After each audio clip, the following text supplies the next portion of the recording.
민주당이 특검 후보 추천 절차에 착수한 가운데 이르면 다음 주 초 특검이 임명될 수 있다는 전망이 나옵니다. 김용태 국민의힘 비상대책위원장의 거취와 당 쇄신안을 두고 당내 의견이 분분한 가운데 의총이 취소되면서 갈등이 최고조에 달한 모습입니다. 최인호 전 더불어민주당 의원, 홍석준 전 국민의힘 의원 두 분과 이야기 나눠보겠습니다. 어서 오십시오. 안녕하십니까. 예, 안녕하십니까. 오는 16일에 국정기획위원회가 출범을 합니다. 그런데 당초 계획보다는 좀 달라진 점들이 있더라고요. 그렇습니다. 우선 이한주 전 민주정책연구원장이 국정기획위원장을 맡고요. 예. 김용범 정책실장이 부위원장으로 또 방기성 국무조정실장도 부위원장으로. 예. 그리고 당에서 예. 김성준 더불어민주당의 우리 정책위 의장 예. 해서 당과 대통령실과 정부가 각각의 역할 분담을 하면서 아주 균등하게 배분이 황금 라인으로 잘 짜여졌다 이렇게 보고 있고요. 특히 당 인사들 중에서 정책통으로 불리는 분들이 대거 예.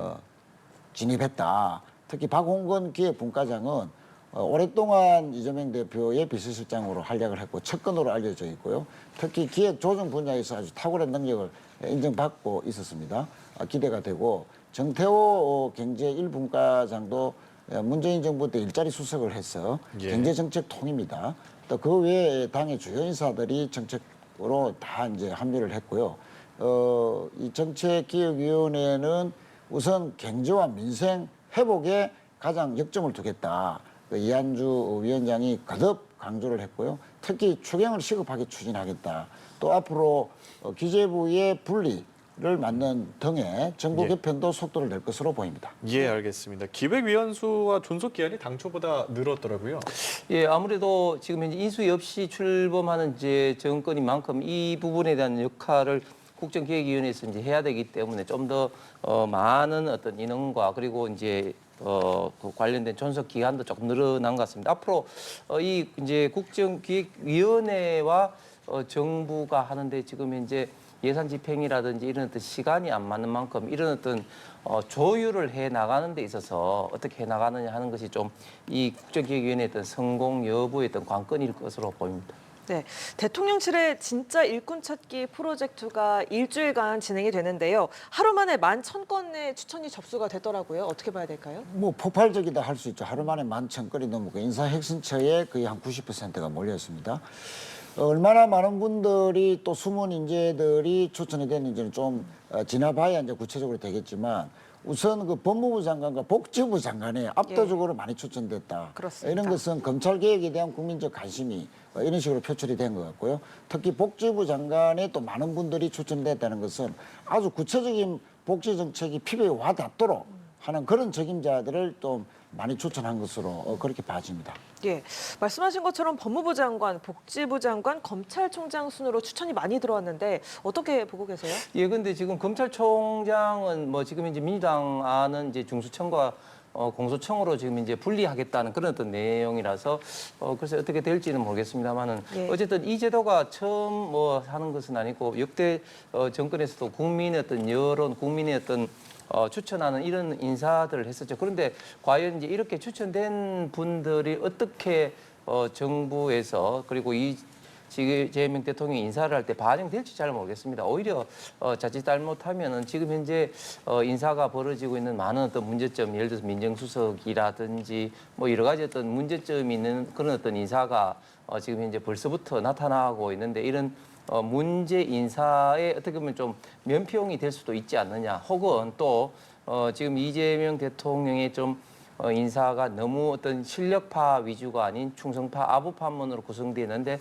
어떤 그런 어떤 면에 있어서도 좀 면피용으로 되는 거 아니냐 이런 어떤 비판의 어떤 여론도 있습니다. 예, 지금 말씀하신 것처럼 오광수 수석에 대한 의혹이 제기됐는데 이건 좀 어떻게 받아들여야 할까요? 예, 부인이 지인과의 뭐 거래 관계가 좀 의심스럽다 하는 뭐 그런 대목이 지금 제기가 됐는데요. 예. 아무튼 그거는 좀 더 대통령실이 지켜보겠다 하는 입장인데 우선 그 검찰 개혁과 관련해서 당 내외에서 여러 가지 논란이 있습니다만은 대통령과 사법고시 동기로서 오랫동안 지켜본 오광수 민정수석이기 때문에 검찰 개혁에 대한 의지만큼은 손색이 없다. 그 의지가 확고한 분이다. 라는 그 신뢰 속에서 임명했으니까 예. 그 임명 자체는 대통령의 그 개혁 의지라 어떻게 관철되는지를 보고 오광수 민정수석에 대한 평가가 이루어져야 되는 것이 맞다. 뭐 저는 그렇게 생각합니다. 예, 대통령실에서 입장을 밝혔습니다.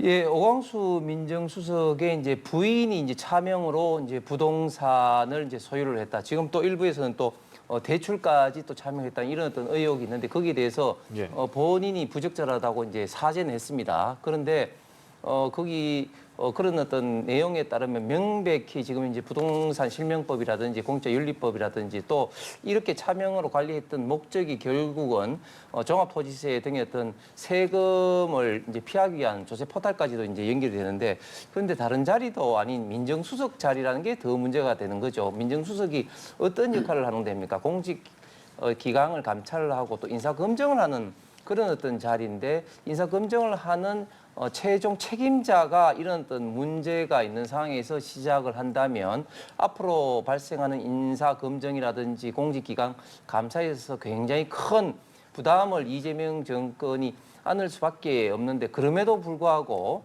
지금 이재명 대통령 끌고 가겠다는 어떤 그런 의사를 표명하고 있는데 그래서 이 두 분과의 관계가 어떤지 모르겠습니다만 이 정권이 굉장히 큰 부담으로 저는 작용할 거라 보고 그리고 재미있는 것은 예. 최근에 오광수 수석도 그렇고 또 김병기 의원의 그 아들 국정원 취업 어떤 청탁 어떤 문제라든지 이런 것들이 MBC와 또 경향신문 등 어떤 여당 어떤 매체에서 지금 보도가 되고 있고 이런 것들이 내부의 어떤 소스로 결국은 이제 언론이 제보된 것이 아니냐 이렇게 강한 좀 추측이 됩니다. 그래서 벌써부터 이재명 정권 내에서 자리 다툼이 일어나고 있고 파워게임과 권력 암투가 벌어지고 있는 것이 아니냐 하는 어떤 강한 좀 추측이 됩니다. 예, 알겠습니다. 이재명 대통령이 오늘 첫 외부 일정으로 한국거래소를 방문했는데요. 그 모습 함께 직접 보고 오시죠. 대한민국 주식시장에서 장난을 치다가는 패가 망신한다. 라는 걸 확실하게 보여주는 오늘 첫날로 삼도록 하겠습니다. 주식 투자를 통해서 중간 배당도 좀 받고 생활비도 좀 할 수 있게 이런 부동산 내 버금가는 대체 투자 수단으로 좀 만들면 뭐 기업들이 자본 조달도 좀 쉬울 거고 좀 대한민국 경제 전체가 선순환되지 않을까. 네, 들으신 것처럼 굉장히 강경한 어조로 불공정 거래 엄단 의지를 밝혔고요. 주가 조작 원스트라이크 아웃제를 도입하겠다고 경고를 했습니다. 또 그러면서 자본주의 시장 경제 핵심은 주식 시장이다라고 이야기를 했는데 어떻게 들으셨어요? 그렇습니다. 코스피 5천을 목표로 공약을 걸었는데 오늘 마침 좋은 소식이 있죠. 2,900선을 거의 3년 만에 코스피 지수가 돌파를 했습니다. 예. 이것은 한국의 경제 상황이 주식 친화적으로 많이 활성화될 것이다 하는 그런 기대가 국내외 매수자들에게 큰 거래로 이어졌다 하는 그런 결과로 보기 때문에 앞으로 우리나라의 주식시장이 상당히 활성화될 것이다 하는 그런 징표다라고 생각을 하고요. 우선 그 엄벌하겠다는 것은 김건희 전 여사의 어떤 주가 조작 또 시세 조정 이런 그 반시장적이고 경제사범 중에서도 가장 악질적인 이런 그 주식을 조작하는 그런 행위들은 앞으로 다시는 있어서는 안 된다. 그래서 개미 투자자를 잠재적인 다 손해자로 보는 이런 것은 일어나지 않아야 된다는 것과 동시에 또 주식시장 활성화를 통해서 배당을 활성화하는 여러 가지 제도를 정비하겠다 하는 그런 것은 앞으로 우리나라에서 지금까지는 부동산에 대한 투자가 가장 큰 투자처로 인식이 됐지만 그에 못지않게 오히려 부동산 투자보다도 주식을 통한 경제의 선순환 구조 시스템을 만들겠다는 대통령의 의지가 그대로 예. 표출된 것이다. 그래서 앞으로 개미 투자자들에게는 상당히 기대가 많이 가는 그런 메시지가 아닌가 그렇게 생각합니다. 네, 이 대통령의 행보가 이른바 주식 개미들의 민심에 구애를 하는 어떤 초반 국정 동력을 확보하려는 포석이다라는 해석도 나오더라고요. 예, 그렇습니다. 이재명 대통령이 이런 어떤 주식 시장을 활성화하겠다 하는 것은 뭐 지극히 당연하고 그렇게 됐으면 좋겠습니다. 그리고 이재명 대통령도 개인적으로는 주식을 굉장히 또 좋아하죠. 2022년 대통령 선거 패배하고 난 다음에도 당시에 민주당 진영에서 많은 분들이 패배감으로 기분이 안 좋을 때도 본인은 뭐 방산 내진 조선시장 어떤 주식 투자를 했다 할 정도로 굉장히 주식시장에 관심이 많은 건 잘 알려진 사실이고 오늘 이야기했던 뭐 주가 조작과 불법 공매도에 대해서는 이제 엄단하겠다 이런 어떤 것은 좋습니다. 그런데 중요한 것은 결국 이제 말이 아닌 어떤 구체적인 어떤 정책, 특히 어떤 기업의 경쟁력과 투자 의욕을 북돋을 수 있는 그런 제도적 뒷받침이 돼야 되는데 지금 걱정스러운 것은 이재명 정권의 기존의 공약이라든지 그런 것은 정면으로 반기업적인 정책들이 너무나 많이 있습니다. 지금 우리 대한민국에서 코리아 디스카운터가 되는 건 여러 가지 이유가 있겠습니다만은 일단 지정학적인 어떤 리스크도 있고 또 굉장히 경직적인 노동 어떤 시장 어떤 구조라든지 뭐 그런 것들이 있습니다. 그런데 지금 이재명 정권의 공약 중에 예를 들면 노란 봉투법이라든지 이런 것들이 되면 그렇지 않아도 기존에 굉장히 지금 노사관계가 우리 대한민국에서 대립적이고 그리고 노동시장이 함부로 해고도 못하고 뭐 등등등 이유로 인해서 굉장히 좀 경직적일 뿐만 아니라 지금 문재인 정부 때 주 52시간이라든지 또 비정규직을 정규직화하는 이런 어떤 문제로 인해서 아직까지도 기업들이 부담을 많이 느끼고 있는데 이재명 정권의 이런 어떤 노란봉투법이라든지 이런 게 되면 저는 더더구나 기업의 어떤 투자 의욕, 경영 여건이 굉장히 훼손됨으로써 주가 상승에는 굉장히 큰 발목이 잡힐 수밖에 없다. 그래서 오늘 주식 시장에서 했던 그런 것들이 말뿐만 아니라 구체적인 정책적으로 뒷받침이 좀 되었으면 좋겠습니다. 예, 이런 가운데 3대 특검 후보 추천 작업에도 속도가 붙고 있는데 아무래도 수사 성과가 관건일 것 같습니다. 그렇습니다. 뭐 여러 가지 특검이 제기되고 있는 내란 수사에 검사들이 가장 많이 이제 할애가 됐죠. 예. 그런데 검사들 숫자가 너무 많다, 차출이 많은 거 아니냐 하지만 전체 검사 한 2,300명 중에서 약 한 4, 5% 수준이기 때문에 뭐 특별하게 영향을 주지는 않을 것 같고요. 특히 이 내란 수사 같은 경우에는 다시는 이 대한민국에서 윤석열 전 대통령이 일으킨 쿠데타, 내란 같은 행위는 다시 일어나지 말아야 된다. 재발 방지 차원에서라도 철저히 수사가 진행돼야 되고 검찰이 사실상 수사를 중단한 상태입니다. 예. 그 큰 일을 저지르고도 지금 16명만이 기소돼서 재판을 받고 있는 실정이거든요. 예를 들면 노상원 같은 경우에는 민간인 신분인데 현역 군 장성 사령관들을 불러서 햄버거 해동을 2번이나 하면서 지시를 내렸거든요. 그러면 이 민간인이 어떻게 현역 사령관을 명령하고 지시하게 하는가? 이거는 민간인 중에서도 아주 그 조력자가 많았다는 그 증거일 뿐만 아니고 예. 군 내부에도 이런 사령관들 외에도 강범위하게 노상원의 지시를 받았던 이런 세력들이 분명히 있을 것이다 하는 그런 측면에서라도 예. 철저한 내란 수사가 돼야만이 방지할 수 있다. 재발 방지를 할 수 있다는 그런 측면에서 철저한 수사가 진행돼야 되는 것이고 예. 또 김건희 특검법도 여러 가지 지금 7가지 이 혐의로서 지금 특검을 했는데 조이치 주가 사건, 최혜병, 맹태균 뭐 이런 여러 가지 양평고속도로까지 포함해서 그동안 제기됐던 많은 의혹들, 증거가 차고 넘침에도 불구하고 무혐의 처분받았던 이런 사건들에 대해서도 철저한 특검이 되어야만이 이런 일들이 재발 방지가 된다 하는 그런 차원에서 이 특검은 새로운 대한민국을 위한 출발을 위해서라도 반드시 빨리 조기에 마무리되어서 경제 회복, 민생 회복에 우선한다는 새 정부의 의지를 뒷받침해야 된다 이렇게 생각합니다. 알겠습니다. 이르면 다음 주 초에 임명될 수 있다더라고요. 네, 그렇습니다. 그런데 지금 이제 특검이 조금 전에 우리 최 의원께서 그 수사검사의 뭐 4, 5%이기 때문에 관계가 없다고 말씀하셨는데 지금 우리 대한민국의 검사가 총 한 2,290명 정도가 되는데요. 그중에서 교육이라든지 병가라든지 특히 공판 검사가 350명이 됩니다. 그렇기 때문에 실질적으로 수사하는 검사의 거의 10분의 1에 해당되는 120명이나 이 3대 특검에 투입이 되는 것입니다. 그래 되면 명백하게 지금 민생 사범이라고 할 수 있는 마약이라든지 폭력이라든지 또 그 절도, 사기 이런 것들이 막대하게 지장을 받을 수밖에 없다. 그래서 일선 지금에서는 사실상 수사하는 것을 지금 이제 사실상 중단하고 있는 상태입니다. 그리고 또 문제는 뭐냐면 이 특검을 통해서 그럼 얻을 수 있는 건 뭐냐? 이미 상당 부분 내란 관련된 것도 재판 진행 중이고 다른 것도 수사 내지는 재판이 진행 중인데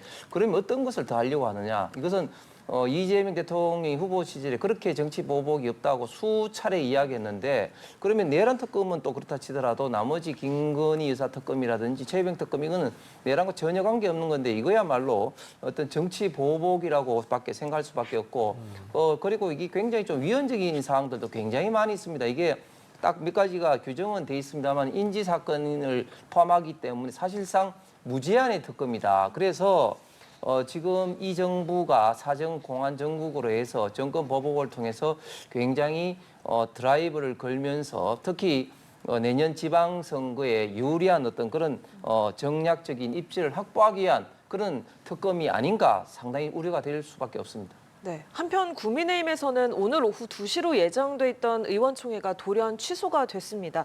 일단 김용태 비대위원장은 사전 협의도 없이 취소 문자를 받았다라고 유감을 표명을 했는데 지금 국민의힘 내부 갈등 상황은 어떤 겁니까? 예. 뭐 대선에 패한 정당이 뭐 집안이 조용하면 그게 더 이상하겠죠. 굉장히 지금 현재 여러 가지 좀 이야기도 있고 내부가 굉장히 좀 시끄러운 상황입니다. 특히 오늘 의총 관계는 원래 이제 의총 관계는 이제 원내 지도부가 이제 결정하는 사항이고 예. 또 오늘 아침에 이제 서울 고법 앞에서 이제 의총을 했기 때문에 별도 이제 의총은 없는 걸로 이제 공지를 했는데 여기에 대해서 이제 지금 이제 김용태 비대위원장은 사전에 통보를 못 받았다 뭐 이런 어떤 이야기를 좀 하고 있습니다. 예. 이런 어떤 혼란 사항은 16일 날 이제 신임 원내 대표가 이제 선출이 될 예정입니다. 그렇게 되면 신임 원내 대표 중심으로 다음 이제 향후 어떤 지도 체제 논의가 급속하게 진행될 겁니다. 결국은 이제 비대위원장 체제를 조금 더 연기를 할 것이냐, 연장을 할 것이냐, 아니면 이제 당 대표를 뽑기 위한 어떤 전당대회로 갈 것이냐 이런 어떤 문제에 대한 어떤 논의를 이제 함으로써 이런 어떤 당내 지도 체제 그리고 앞으로 나가야 될 어떤 방향이 빨리 이제 정리가 될 것 같고 예. 지금 지도 체제가 결국은 지금 이번 대선 패배에서 국민이 요구하는 것을 최대한 수용해서 당을 정말 뿌리부터 개혁하고 혁신하지 않으면 안 된다 하는 어떤 절박함을 갖고 임해야 된다고 생각을 합니다. 네. 내홍 겪고 있는 국민의힘 상황 민주당 입장에서는 어떻게 바라보고 계세요? 뭐 내용이 우리 홍석천 의원님은 뭐 불가피하다 뭐 이렇게 말씀하시지만 뭐 대선이 끝난 지가 벌써 열흘이 지났지 않습니까? 그런데도 불구하고 전혀 국민의힘 당의 방향조차도 정하지 못하는 이런 혼란상들은 제1야당의 모습으로서는 너무나 무책임하다. 특히 제1야당이 100석이 넘습니다. 그러면은 말 그대로 정부 여당을 견제하고 또 협치할 때는 협치하고 이렇게 하기 위해서는 빨리 전열을 잡아야 되는데 그 전열 정비의 방향이라는 것은 대선 패배의 가장 주 원인을 분석하고 해서 반성하고 쇄신하는 결의를 하면서 새로운 지도부를 선출해야 되는 것이거든요. 대선 패배의 가장 큰 원인은 한마디로 윤석열 전 대통령이 내린 개헌과 내란에 대한 심판 때문 아닙니까? 그럼 철저하게 윤석열 전 대통령과 그 세력들이 이선으로 물러나고 책임을 지고 철저히 반성하고 하는 가운데에서 방향을 잡아야 되는데 지금 친윤 기득권 세력들은 원내대표를 새로 선출하고 그럼 친윤 인사의 원내대표 또 그 원내대표가 비대위원장을 친윤 인사로 또 임명하고 그러면서 친윤이 주도하는 전당대회를 통해서 친윤 인사를 또 당대표로 한다. 그럼 당대표, 친윤, 원내대표 이런 당 지도부의 대부분이 윤석열을 따르는 계엄을 사실상 옹호했던 탄핵에 반대했던 이 친윤 세력들이 다시 국민의 힘을 주도해야 되겠다 하는 그 의도 때문에 지금 분열과 갈등이 계속되는데 정말 국민들이 바라는 새로운 좀 시대, 좀 야당도 이제는 좀 건전한 보수, 합리적인 보수, 국민의 뜻에 상식에 맞는 보수로 거듭나야 된다는 그 요구를 이렇게까지 자꾸 혼란만 연출하면서 젊은 비대위원장을 사실상 쫓아내려는 이런 모습에서 참 그 희망을 보기 힘들다, 참 민망스럽다 하는 말씀을 드리겠습니다. 알겠습니다. 끝으로 간단하게 대북 방송 중지 조치에 대한 의견도 여쭤보겠습니다. 예, 대북 방송을 이제 오늘 뭐 중지한다고 했는데 대북 방송을 이제 다시 재가동한 지 1년 만입니다. 근데 대북 방송을 왜 틀었습니까? 북한이 오물풍선을 중심으로 해서 계속해서 이제 도발을 했기 때문에 여기에 대한 어떤 대항적인 수단으로 대북 확성기 방송을 1년 전에 들었는데 그런데 북한의 지금 현재 상황은 아무런 변동이 없습니다. 핵 관련된 거, 미사일 관련된 거, 그리고 지금 오물풍선이나 기타 어떤 도발 관련된 것도 아무런 지금 변화가 없는데도 불구하고 우리는 대북 확성기 방송을 중지하고 또 어젠가요? 그저께는 또 지금 탈북 단체가 대북 어떤 전단 발송하는 것도 통일부가 강력하게 중단 요청을 했습니다. 이렇게 되면 오히려 어떤 북한의 어떤 기만 살려준다. 그래서 저는 이런 어떤 방송을 중지를 한다면 북한이 또 상하는 그런 어떤 조치가 필요한데 우리만 이렇게 정권이 바뀌었다는 식으로 하면 이 이재명 정권이 글자 그대로 어떤 친북 정권이다. 북한의 어떤 눈치를 보는 어떤 정권이다 하는 것을 전 세계적으로 좀 알려주는 것 같습니다. 예, 우려 표하셨는데 짧게 부탁드릴게요. 그렇습니다. 뭐 윤석열 정부 들어서 대북 전단 또 달러를 북으로 보내서 살포를 했고 또 저쪽에서는 북에서는 오물풍선을 보냈고 또 저희들은 또 확성기 방송을 했어요. 이 긴장이 더욱더 고조되는 악순환을 겪고 왔는데 예. 자 대북 확성기 중단을 공약을 했습니다. 그것이 이제 실질적으로 군의 조치가 이루어지니까 북한에서도 지금 오물풍선을 이제 중지하겠다라는 그런 식으로 반응했는데 앞으로 미국과 북한 간의 관계가 어떻게 또 개선이 될지도 모르는 이 동북아 정세가 상당히 급변할 가능성이 있는 가운데에 일단은 긴장을 완화해놓고 남북 간의 평화, 동북아의 평화 구조를 구조적으로 정착시키자 하는 그런 기반 조성 차원에서 상당히 긍정적인 남북 관계의 변화 조짐이 보인다. 뭐 이렇게 보입니다. 예, 알겠습니다. 오늘 이야기 여기까지 나누겠습니다. 지금까지 최인호 전 더불어민주당 의원, 홍석준 전 국민의힘 의원 두 분과 함께했습니다. 고맙습니다. 감사합니다.